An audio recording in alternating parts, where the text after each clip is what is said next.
திருவாரூர் மாவட்டம் நன்னிலம் ஒன்றியம் கொட்டூர் ஊராட்சி ஒன்றிய நடுநிலைப் பள்ளியில் தலைமை ஆசிரியராக பணிபுரிந்து வருகிறேன். 78வது சுதந்திர தின விழாவின் போதுதான் முதன்முதலாக எங்கள் பள்ளி மாணவ மாணவியர் இணைய வழி கல்வி வானொலி மூலமாக குரல் பதிவு நிகழ்ச்சியில் பங்கேற்றார்கள். இந்நிகழ்வின் மூலம் மாணவர்களின் சொல்வளம், குரல் வளம் மேம்பாடு அடைந்துள்ளது. தங்கு தடையின்றி பேசும் திறன் வளர்த்து கொள்ள உறுதுணை செய்கிறது. இன்னும் அதிக மாணவர்களை பங்கேற்க வைக்க விரும்புகிறோம். எங்களுக்கு மிகவும் பயனுள்ளதாகவும் இந்நிகழ்ச்சி இருக்கிறது. மிக்க மகிழ்ச்சி. நன்றி. திருவாரூர் மாவட்டம் நன்னிலம் ஒன்றியம் கொட்டூர் ஊராட்சி ஒன்றிய நடுநிலைப் பள்ளியில் கணித பட்டதாரி ஆசிரியராக பணியாற்றி வருகிறேன். இணையவழி கல்வி வானொலி வழிகாட்டி ஆசிரியராக இருப்பதில் பெரும் மகிழ்ச்சி அடைகிறேன்.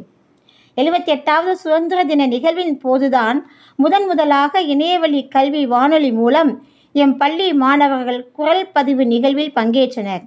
எந்த திறன்கள் இல்லை இந்த இணையவழி கல்வி வானொலி நிகழ்வில் என்பதற்கு ஏற்ப அனைத்து திறன்களையும் உள்ளடக்கியது.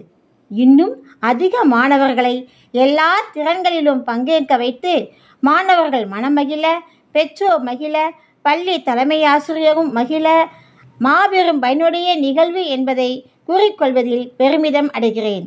வாழ்க இணையவழி கல்வி வானொலி, வளர்க கூட்டு முயற்சி. நன்றி.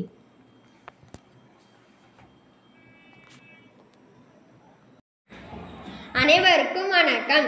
என் பெயர் பி. ஹரிஹரன். ஊராட்சி ஒன்றிய நடுநிலைப் பள்ளி கொட்டூர், நன்னிலம் ஒன்றியம், திருவாரூர் மாவட்டம். சுதந்திர தின கொண்டாட்டத்தில் தான் முதலாக நான் கவிதை ஒன்றை குரல் பதிவு செய்தேன். என் குரலை நான் கேட்கும் போது எனக்கு மிகவும் மகிழ்ச்சியாக இருந்தது.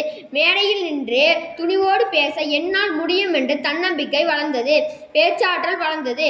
இது போன்ற இன்னும் பல குரல் பதிவுகளை இந்த கல்வி வானொலியில் பதிவு செய்ய விரும்புகிறேன். கல்வி வானொலி இணையதளத்திற்கு நன்றி.